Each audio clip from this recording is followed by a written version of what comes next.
നടി ഹണി റോസിന്റെ പരാതിയിൽ വ്യവസായി ബോബി ചെമ്മണ്ണൂരിനെ പോലീസ് കസ്റ്റഡിയിലെടുത്തു. എറണാകുളം സെൻട്രൽ പോലീസ് സ്റ്റേഷനിലെ സംഘം ബോബി ചെമ്മണ്ണൂരിനെ വയനാട്ടിൽ നിന്നാണ് കസ്റ്റഡിയിലെടുത്തത്.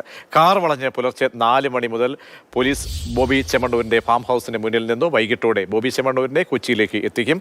ബോബി ചെമ്മണ്ണൂരിനെ കൊച്ചിയിലേക്ക് അന്വേഷണ സംഘം എത്തിക്കും. പിന്നീട് നിയമ നടപടികൾക്ക് വിധേയമാക്കും. സജി നന്ദ്യാട്ട് ഇപ്പോൾ നിർമ്മാതാവ് നമ്മോടൊപ്പം തത്സമയം ചേരുന്നുണ്ട്. സജി നന്ദ്യാട്ട്, കേരളത്തെ സംബന്ധിച്ചോളം സമീപകാലത്തൊന്നും ഇല്ലാത്ത വളരെ സംഭവബഹുലമായിട്ടുള്ള ഒരു ദിവസമായി ഇത് മാറുന്നത് ഒരു ചലച്ചിത്ര മേഖലയിൽ നിന്നുള്ള ഒരു താരത്തിന്റെ പരാതിയിന്മേലാണ്. ഹണി റോസിന്റെ പരാതിയിന്മേലാണ് പോലീസ് വളരെ ചടുലമായ ഒരു നീക്കം തന്നെയാണ് കേരള പോലീസിന്റെ ഭാഗത്തു നിന്നും ഉണ്ടായിരിക്കുന്നത്.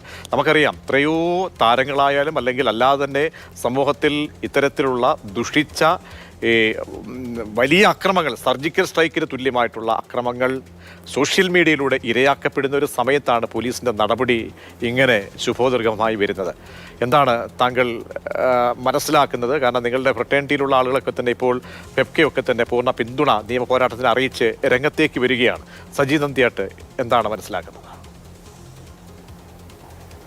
അല്ല, ഞാൻ ഈ ഹണി റോസിനോടൊപ്പമാണ്. കാരണം പൂർണ്ണമായിട്ടുമല്ല, കാരണം അതിനകത്ത് നമുക്ക് ഡിബേറ്റബിളായ പല കാര്യങ്ങളുമുണ്ട്. ഈ ബോച്ചെ എന്ന് പറയുന്ന ആൾ ഒരു നല്ല ബിസിനസ്സുകാരനാണ്. അദ്ദേഹം കേരളത്തിൽ പേരെടുത്തത് അദ്ദേഹം ദ്വയാർത്ഥ പ്രയോഗങ്ങളിലൂടെയാണ്. അദ്ദേഹം നല്ലൊരു ബിസിനസ്സുകാരാണെന്ന് പറയാൻ കാരണം അദ്ദേഹത്തിൻ്റെ പ്രോഡക്റ്റ്, അദ്ദേഹത്തിൻ്റെ സ്ഥാപനങ്ങൾ വിറ്റഴിക്കുവാൻ അദ്ദേഹം സ്വീകരിച്ച വഴി വളരെ നെഗറ്റീവ് രീതികളിലൂടെയാണ്. അതായത് വളരെ ദ്വയാർത്ഥങ്ങൾ പറഞ്ഞ് ഈ അത്തരത്തിലുള്ള ഞരമ്പ് രോഗികളുടെ കയ്യടി വാങ്ങി ഇങ്ങനെയുള്ള ആൾക്കാരുടെ ഇടയിലൂടെ അദ്ദേഹം ഒരു വിവാദ പുരുഷൻ. നമുക്കറിയാം, ഈ പബ്ലിസിറ്റി 2 തരത്തിലുണ്ട്. അതായത് നമുക്കൊരു കീർത്തി കിട്ടുന്നത്, മോശപ്പെട്ട കാര്യങ്ങൾ കിട്ടുന്ന കീർത്തിയും നല്ല കാര്യങ്ങൾ ചെയ്യുമ്പോൾ കിട്ടുന്ന കീർത്തിയും രണ്ടാണ്. അതിൽ അദ്ദേഹം മോശപ്പെട്ട രീതിയിൽ കീർത്തി നേടിയ ഒരാളാണ്. അതിൽ അദ്ദേഹം ബിസിനസ്സുകാരെന്നല്ല അദ്ദേഹം വിജയിച്ചിട്ടുണ്ടെങ്കിലും പൊതുസമൂഹത്തിൽ തറവാടിത്തമുള്ള മലയാളിക്ക്, അല്ലെങ്കിൽ അഭിമാനമുള്ള പാരമ്പര്യമുള്ള ഒരു തറവാടിക്ക്, സംസ്കാരമുള്ള ഒരു മലയാളിക്ക് ഒരിക്കലും ദഹിക്കുന്ന വാക്കുകളല്ല അദ്ദേഹത്തിൻ്റെ സോഷ്യൽ മീഡിയയിലെ കാര്യങ്ങൾ നമ്മൾ എടുത്താൽ. അദ്ദേഹത്തെ നിരീക്ഷിക്കുന്ന ഒരാളെന്ന നിലയിൽ അദ്ദേഹത്തിന് ഏത് സോഷ്യൽ മീഡിയ പ്ലാറ്റ്ഫോമിൽ വന്നാലും അദ്ദേഹം ദ്വയാർത്ഥങ്ങൾ മാത്രമേ പറയത്തുള്ളൂ. ഇപ്പോൾ ഇവിടെ കുന്തി ദേവി എന്ന് പറഞ്ഞു, അദ്ദേഹത്തിന് മഹാഭാരതത്തിലെ കുന്തി ദേവി ആരാണെന്നൊന്നും അറിയില്ല. അദ്ദേഹം അത് ഉദ്ദേശിച്ചത് എന്താണെന്ന് മൂക്ക് താഴോട്ടുള്ള അരിയാഹാരം കഴിക്കുന്ന എല്ലാ മലയാളിക്കും മനസ്സിലായിട്ടുണ്ട് എന്താണ് ബോബി ചെമ്മണ്ണൂർ ഉദ്ദേശിച്ചതെന്ന്. പക്ഷേ അദ്ദേഹത്തിന് പറഞ്ഞിരിക്കാൻ കോടതിയിൽ എനിക്ക് തോന്നുന്നില്ല അദ്ദേഹത്തെ റിമാൻഡ് ചെയ്യുന്നു. കാരണം എൻ്റെ ഒരു തോന്നലനുസരിച്ച് അദ്ദേഹം ഡയറക്റ്റായിട്ട് അസഭ്യവാക്യങ്ങൾ ഉപയോഗിക്കാത്തതുകൊണ്ട് അദ്ദേഹത്തിന് ചിലപ്പോൾ ഈ പറഞ്ഞ ജാമ്യം ലഭിക്കാൻ സാധ്യതയാണ് കൂടുതൽ കാണുന്നത്. പക്ഷെ അദ്ദേഹം എന്താണ് ഉദ്ദേശിച്ചത് എല്ലാവർക്കും മനസ്സിലായി. കാരണം 3നും 1നും ഇടയ്ക്കുള്ള സംഖ്യ 2 നമുക്കറിയാം. പ്രസവവാർഡിന് പ്രായത്തിൽ സ്ത്രീകൾ എഴുതേണ്ട കാര്യമില്ല എന്ന് പറഞ്ഞതുപോലെ അദ്ദേഹം എന്താണ് ഉദ്ദേശിച്ചത്? കുന്തി ദേവി പഞ്ചപാണ്ഡവന്മാരുടെ മൂത്ത എന്താണ് പ്രജീഷ്? ഹണി റോസിനെ പൂർണ്ണമായും താങ്കൾ പിന്തുണയ്ക്കുന്നില്ല എന്ന് പറഞ്ഞത് എന്തുകൊണ്ടാണ്?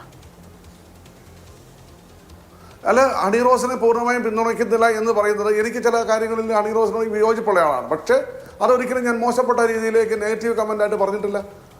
കാരണം ഇപ്പോൾ പലരും പറയുന്ന പോലെ ഡ്രസ്സിൻ്റെ കാര്യത്തിൽ അങ്ങനെ വിമർശിക്കുന്നവരുണ്ട്.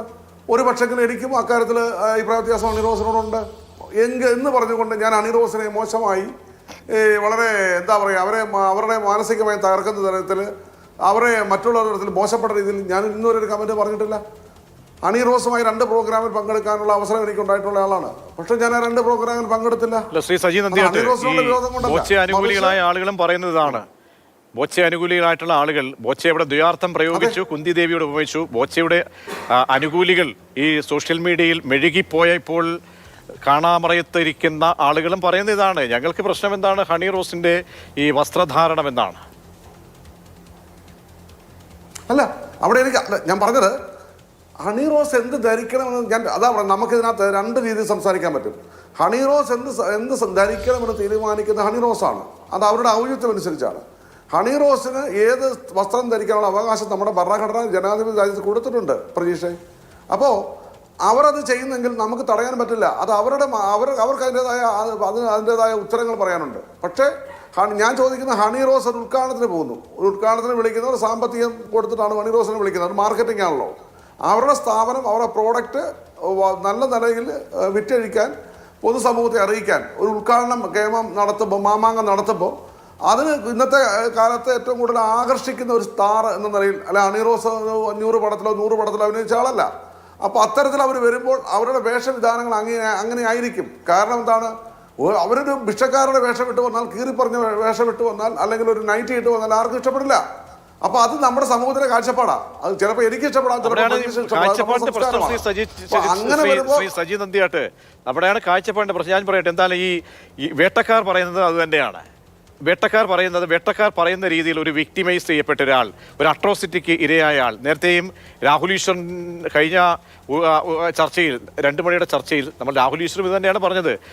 ഈ എന്താണ് ഹനി റോസിന്റെ ഇടുന്ന ഡ്രസ്സാണ് ഞങ്ങൾക്ക് പ്രശ്നമെന്ന്.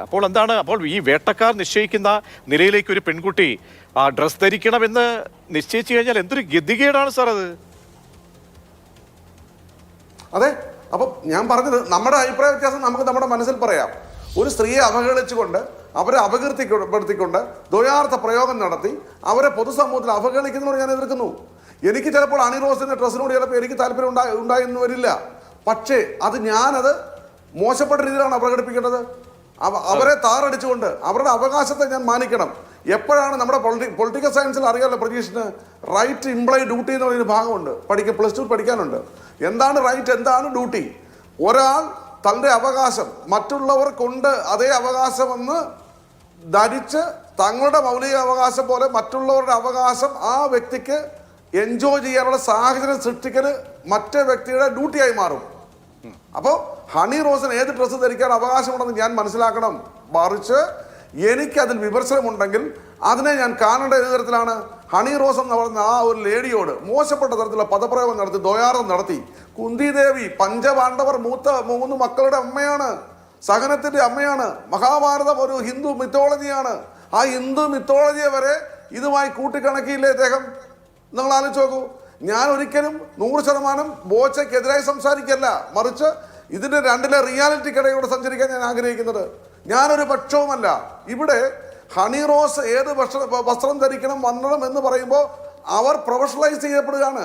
അവർ 10,000-കണക്കിന് രൂപ മുടക്കിയാണ് ഇല്ലാതെയുള്ള ഒരു പോക്ക്. ആധുനികമായിട്ടുള്ള നമുക്ക് എല്ലാ സാങ്കേതിക വിദ്യകളും ഒക്കെ തന്നെ വികസിച്ച AI-യുടെ കാലഘട്ടമാണ്. പക്ഷേ എപ്പോഴും മനുഷ്യന്റെ മനസ്ഥിതിക്ക് മാറ്റം വരുന്നില്ലെങ്കിൽ എന്ത് ടെക്നോളജി വികസിച്ചാലും എന്തെങ്കിലും അർത്ഥമുണ്ടോ? ഞാൻ പറഞ്ഞത് ഇതേപോലെയുള്ള ഹണി റോസ്മാർ എല്ലായിടങ്ങളിലും കാണും, എല്ലാ ചുവരുകളിലും കാണും. അപ്പോൾ നമുക്കൊരു സിഗ്നൽ തീർച്ചയായും ഈ സോഷ്യൽ മീഡിയയിലൊക്കെ വേണ്ടതല്ലേ? അത് പിക്ക് ചെയ്യാൻ തക്ക രീതിയിലേക്ക് ഇന്നത്തെ ഒരു കേസിൻ്റെ ഒരു പരിണാമാവസ്ഥ ഉണ്ടാകുമോ എന്നുള്ളതാണ്. കാരണം എന്താണ്, 1-2 പേരൊക്കെ എടുത്ത് തൂക്കിയകത്ത് സ്റ്റേഷനിൽ ഇട്ട് കഴിഞ്ഞാൽ അത് മാറുമെന്നതിൻ്റെ തെളിവാണ് ഇപ്പോഴെന്താണ്, കമന്റുകളില്ല, കമന്റ് ബോക്സിൽ കാണുന്നില്ല. അപ്പോൾ താങ്കൾ പറഞ്ഞതുപോലെ അരക്ഷിതാവസ്ഥ ഉണ്ടെങ്കിൽ ഉള്ളിൽ അത് അവനവന്റെ വീട്ടിലിരുന്ന് അങ്ങ് പ്രകടിപ്പിച്ചോടെ. ഈ പബ്ലിക് ഫോറത്തിലും പ്ലാറ്റ്ഫോമിലും വന്ന് ഇങ്ങനെ ചീറ്റി വല്ലാതെ പോകുന്നത് എന്തിനാണ്? അപ്പോൾ ഇതൊരു പോസിറ്റീവ് സൈൻ അല്ലേ ഇന്നത്തെ കേസ് അടക്കം? ശ്രീ സജി നന്ദിയാട്ട്. അവിടെയാണ് ഇപ്പോൾ നമ്മൾ പോയിന്റിലേക്ക് വന്നു. നമ്മൾ രണ്ടും ഒരു ജംഗ്ഷനിൽ എത്തിയിരിക്കുക. ഇപ്പോൾ പ്രജീഷും ഞാനും ഒരു ജംഗ്ഷനിൽ വന്നു. നമ്മുടെ ഉത്തരവ് എന്താണ്? എനിക്ക് ഹണി റോസിന്റെ ഡ്രസ്സിനോട് എനിക്ക് വിരോധമുണ്ട് അല്ലെങ്കിൽ എനിക്ക് വിമർശനമുണ്ടെങ്കിൽ ഞാനത് സ്വയം അടക്കി അവരെ മോശമായ രീതിയിലല്ല അവരെ ഞാനത് ഇത് ചെയ്യേണ്ടത്, സഭ്യമായ രീതിയിലാണ് പറയേണ്ടത്. പക്ഷേ അത് അവരുടെ അവകാശമാണ്. ഇപ്പോൾ വിദേശ രാജ്യങ്ങളിൽ ഞാൻ പല രാജ്യങ്ങളിലും പോയിട്ടുള്ള ആളാണ്. ഇപ്പോൾ ഈ അടുത്ത നാളിൽ അമേരിക്കയിൽ പോയ ആളാണ് കഴിഞ്ഞ മാസം. അവിടെയൊന്നും ഇത് പ്രശ്നമില്ല, കാരണം അവരുടെ സമൂഹത്തിൻ്റെ കാഴ്ചപ്പാട് അങ്ങനെയല്ല. പക്ഷെ നമ്മുടെ സോഷ്യൽ എഞ്ചിനീയറിംഗ് അല്ലെങ്കിൽ നമ്മുടെ രാജ്യത്ത്, നമ്മുടെ സംസ്ഥാനത്ത് പ്രത്യേകിച്ചും വിദ്യാഭ്യാസ സംസ്കാര സമരരാണെന്നൊക്കെ പറയുന്ന നമ്മുടെ ഈ ഇടങ്ങളിൽ ശരിക്കും എത്രമാത്രം നമ്മുടെ ചില മനുഷ്യർ, എല്ലാവരും അല്ല, തറവാടികളാരും ബോബി ബോച്ചയുടെ സോഷ്യൽ മീഡിയ കാണുമോ? ഒരു കുടുംബമായിട്ടാണ് കാണാൻ പറ്റുമോ? ഞാൻ പറഞ്ഞത് അദ്ദേഹത്തിന് ബിസിനസ്സുകാരെന്നല്ല ഞാൻ അംഗീകരിക്കുന്നു. അദ്ദേഹം പണക്കാരനോ പാവപ്പെടനോ ആരും ആയിക്കോട്ടെ, നമ്മുടെ സഹജീവിയ. അദ്ദേഹത്തിന്റെ കഴിവിനെ ഞാൻ അംഗീകരിക്കുന്ന ആളാണ്. പക്ഷേ അദ്ദേഹത്തിന്റെ വാക്കുകൾ മിതത്വം പാലിക്കേണ്ടതല്ലേ? അദ്ദേഹം വളരെ മ്ലേച്ഛമായ തരത്തിലാണ്. ഇപ്പൊ കഴിഞ്ഞ ദിവസം ഒരു വീഡിയോ കണ്ടു, ഒരു പെൺകൊച്ച്, അദ്ദേഹത്തിന് മകളുടെ പ്രായമുള്ള ഒരു പെൺകൊച്ചിനോട് അദ്ദേഹം സംസാരിക്കുന്നത്. അതുപോലെ ഒരു നിങ്ങൾ ആലോചിച്ച് നോക്കിയേ, ഒരു ഏത്തക്കാപ്പം എടുത്തിട്ട് അതൊക്കെ എന്തൊക്കെ മോശമായിട്ടാണ് സംസാരിക്കുന്നത്. അദ്ദേഹം ഓർക്കുന്നത് ഇത് ആർക്കും ഒന്നും മനസ്സിലാകുന്നില്ല, കേരളത്തിലെ ജനങ്ങളെല്ലാം പൊട്ടന്മാരാണെന്നാണോ? അങ്ങനെ ചെയ്യാൻ പാടില്ല. ഒരാളുടെ സംസ്കാരത്തെയാണത് കാണിക്കുന്നത്. ഇപ്പം ഞാൻ പറയുമല്ലോ, ഞാൻ ഹണി റോസിനുള്ള വിമർശനം എനിക്കുണ്ട്, എൻ്റെ അവകാശമാണത്.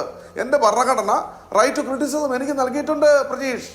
എനിക്ക് അതുപോലെ തന്നെ ഹണി റോസിനെ അനുകൂലിക്കാനുള്ള അവകാശം എനിക്ക് നൽകിയിട്ടുണ്ട്. ഈ ബോച്ച എന്ന് പറയുന്ന വ്യക്തി എങ്ങനെയാണ് കേരളത്തിൽ ഫേമസ് ആയി ഇത്രയും കഴിവുള്ള ആളായിട്ട് വന്നതിന്റെ പ്രധാന ഉദ്ദേശം എന്താണ്? അദ്ദേഹത്തിന്റെ റീച്ചാണ്. അദ്ദേഹത്തിന്റെ സോഷ്യൽ മീഡിയ റീച്ചിന് പ്രധാന കാരണം എന്താണ്? അദ്ദേഹം ബൈബിൾ പറഞ്ഞിട്ടാണോ? അദ്ദേഹം മഹാഭാരതം പറഞ്ഞിട്ടാണോ? രാമായണം പറഞ്ഞിട്ടാണോ അല്ലെങ്കിൽ ഖുറാൻ പറഞ്ഞിട്ടാണോ? അല്ല, ഇത്ര മ്ലേച്ഛമായ ഇത്ര വൃത്തികെട്ട വാക്കുകൾ പറഞ്ഞാണ് അദ്ദേഹം കൈയടി വാങ്ങിയത്. കൈയടി എല്ലാവരുടെയും വാങ്ങിയിട്ടില്ല. അവിടെ മനസ്സിലാക്കണം, അദ്ദേഹം ധരിക്കുന്ന അദ്ദേഹത്തെ കൈയടിക്കുന്നതെല്ലാം അദ്ദേഹത്തെ കൈയടിക്കുന്നത് ആരാണ്? ഈ പറഞ്ഞ സെക്സൽ അരാജകത്വത്തിന്റെ പേരിലുള്ള കുറെ ആൾക്കാരാണ്. അദ്ദേഹം പൊതുസമൂഹത്തെ വഴിതെറ്റിക്കുകയാണ്. അദ്ദേഹം മറ്റൊരു സന്ദേശത്തോടെ പൊതുസമൂഹത്തിന് കൊടുത്തു. എന്താണ്? സോഷ്യൽ മീഡിയയിൽ കയറി ആർക്കും എന്തും പറയാം, ഏത് തോന്നിവാസവും പറയാം, ഏതറ്റം പറയാം, അശ്ലീലം പറയാം എന്നുള്ള ലൈസൻസ് ആണ് ഇവിടെ സോഷ്യൽ മീഡിയ എന്നൊരു ധാരണ കുറച്ച് പേർക്കുണ്ട്. ഇപ്പൊ ഞാൻ പറയില്ല, എന്നെ ഈ സംസാരിക്കുന്ന ഞാൻ 2017 നടി ആക്രമിക്കപ്പെട്ടപ്പോൾ ദിലീപ് സൈഡിൽ നിന്നെ പേരിൽ എനിക്ക് എന്തൊക്കെ കേൾക്കേണ്ടി വന്നിട്ടുണ്ട്. ഞാനത് മൈൻഡ് ചെയ്തില്ല. കാരണം എന്താണ്? പറയുന്നവൻ പറഞ്ഞിട്ട് പോട്ടെ, എല്ലാവരും എന്നെ പോലെ അല്ലല്ലോ. അപ്പോൾ ഹണി റോസ് 2 വർഷം സഹിച്ചു. അതിനുശേഷം മാനസിക വ്യത, മെന്റൽ ആഗണി, കുടുംബപരമായി അവർക്കുള്ള വിഷമം, അവരെ വളരെ മോശമായി, അവരുടെ ശരീരത്തെയാണ് ഈ വളരെ മോശമായി. ഓരോരുത്തർക്കും ഓരോ സ്ട്രക്ചറുണ്ട്. എൻ്റെ ബോഡി ഷേപ്പ് അല്ല പ്രജീഷിൻ്റെ, മറ്റൊരാളുടെ അല്ല ഹണി റോസിൻ്റെ. സ്വാഭാവികമായും അത് പ്രകൃതിയിൽ നിന്ന് നമുക്ക് വ്യത്യസ്തരായി കിട്ടിയിരിക്കുന്ന ഓരോ ആകാര വടിവുകളാണ്. അതിനെ മോശമായി ചിത്രീകരിച്ചുകൊണ്ട് ഓരോ ആംഗിളിൽ പോയി എടുക്കുക. നിങ്ങളിപ്പോൾ ചാനലുകൾ, മാതൃഭൂമി തറവാടികൾ കാണുന്ന ചാനലാ, മാതൃഭൂമിയുടെ ചാനലിലെ ക്യാമറമാൻ പോയി ഇങ്ങനെ എടുക്കില്ല. പല ആംഗിളിൽ അവരുടെ ആകാര വടിവുകൾ എടുത്തുകൊണ്ട് അവരെ വളരെ സമൂഹത്തിൽ മോശമായി, അവർ ലേഡിയല്ലേ, അതിനെയാണ് ഞാൻ എതിർക്കുന്നത്. അതല്ലാതെ ഈ തരത്തിലുള്ള ഞാൻ അപ്പോൾ 2 സൈഡിൽ കൂടെ സംസാരിച്ച് പോകുമ്പോഴാണ് നമുക്കൊരു ശരിയിലേക്ക് എത്താൻ പറ്റുന്നത്. നമുക്ക് ബൈപ്പാസിലൂടെ സഞ്ചരിച്ച് മെയിൻ റോഡിൽ എത്താൻ പറ്റും. അപ്പോൾ പ്രതീക്ഷ പറഞ്ഞത് വളരെ കറക്റ്റാണ്. നിങ്ങളാണ് കൃത്യമായി കഴിഞ്ഞ് ഇന്നലത്തെ പല ചാനൽ ചർച്ചകളിൽ പങ്കെടുത്ത ഒരാളാണ് ഞാൻ. പക്ഷെ നിങ്ങൾ കൃത്യമായ കാര്യങ്ങൾ പറഞ്ഞ് പ്രതീക്ഷയെ ഞാൻ അഭിനന്ദിക്കുകയാണ്. അപ്പം നമ്മുടെ വിമർശനങ്ങൾ നമ്മൾ രേഖപ്പെടുത്താൻ അവകാശം നമുക്കുള്ളത് സഭ്യമായിരിക്കണം. ഒരിക്കലും പൊതുസമൂഹത്തെ സന്ദേശം കൊടുക്കുകയാണ് പൊതുസമൂഹ ചെറുപ്പക്കാർക്ക് ഇത്ര മോശമായി. ഇദ്ദേഹത്തിൻ്റെ വീഡിയോസ് എടുത്ത് നോക്കൂ. 10,000-കണക്കിന് ആൾക്കാരാണ് അദ്ദേഹത്തെ ഇഷ്ടപ്പെടുന്നത്. ആ ഇഷ്ടപ്പെടുന്നവർ ആരാണ്?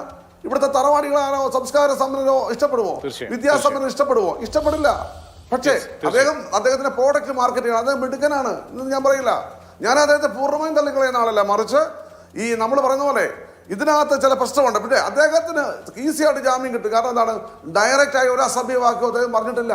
നമുക്ക് മനസ്സിലായി അദ്ദേഹം ഉദ്ദേശിച്ചത് എന്താണെന്ന്. ഇപ്പൊ കുന്തി ദേവി നമുക്കറിയാം എന്താ ഉദ്ദേശിക്കുന്നത്. ഏത്തക്കാപ്പം എന്താണെന്ന് ഉദ്ദേശിച്ചതെന്ന് എനിക്കും പ്രതീക്ഷിച്ചും അറിയാം. പക്ഷെ നമ്മൾ പച്ചയ്ക്ക് പറയാത്ത എന്തുകൊണ്ടാണ്? നമ്മുടെ സംസ്കാരം അത് അനുവദിക്കാത്തതുകൊണ്ടാണ്. പക്ഷെ കാണും, ഇപ്പം ഫേമസ് ആകാൻ വേണ്ടി നമുക്ക് വഴി കൂടെ തുണിയിലാണ് നടക്കാം, നമ്മൾ പെട്ടെന്ന് ഫേമസ് ആവും. അതുകൊണ്ട് നമ്മളങ്ങനെ ചെയ്യാറുണ്ടോ? ചെയ്യാറില്ലല്ലോ. അപ്പം ഇതിനകത്തൊരു വലിയ കാര്യമുണ്ട്, ഒരു സൈക്കോളജിക്കൽ മൂവ് ഉണ്ട്. ഇതിനകത്തൊക്കെ വലിയ ഒരു മാർക്കറ്റിംഗ് തന്ത്രമുണ്ട്. ഇപ്പൊ ബോച്ചയ്ക്ക് ഇനി പരസ്യം കൊടുക്കേണ്ട കാര്യമുണ്ടോ? അദ്ദേഹം ഇവിടെ പരസ്യം കൊടുക്കേണ്ട, അദ്ദേഹം ഇപ്പോൾ ലോട്ടറി ടിക്കറ്റ് നടത്തുന്നു. സത്യം കേരള ലോട്ടറി ടിക്കറ്റ് നടത്തുമ്പോൾ അദ്ദേഹം നടത്തുന്നത് എന്താണ്? കൂപ്പണാണ്. കൂപ്പൺ നടത്തുമ്പോൾ അദ്ദേഹത്തെ തടയാൻ പറ്റില്ല നിയമപരമായി.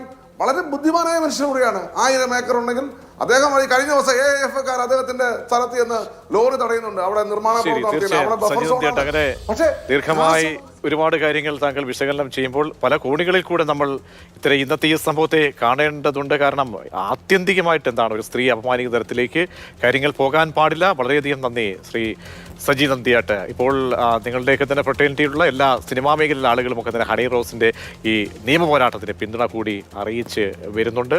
അതിൽ വളരെ പ്രധാനപ്പെട്ടത് ഫെഫ്കയുടെ പിന്തുണയാണ്. ഹണി റോസ് തുടങ്ങി വെച്ച ധീരമായ പോരാട്ടത്തിന് പിന്തുണയെന്നാണ് ഫെഫ്ക പറയുന്നത്. ഹണി റോസിൻ്റേത് നിശ്ചയദാർഢ്യവും ഉറപ്പുമുള്ള നിലപാടെന്നും ഫെഫ്ക സൈബർ ലൈംഗിക അതിക്രമങ്ങൾക്ക് എതിരെയുള്ള കൂട്ടായ പ്രതിരോധത്തിന്റെ നാന്ദി എന്നും ഫെഫ്ക പറയുന്നു.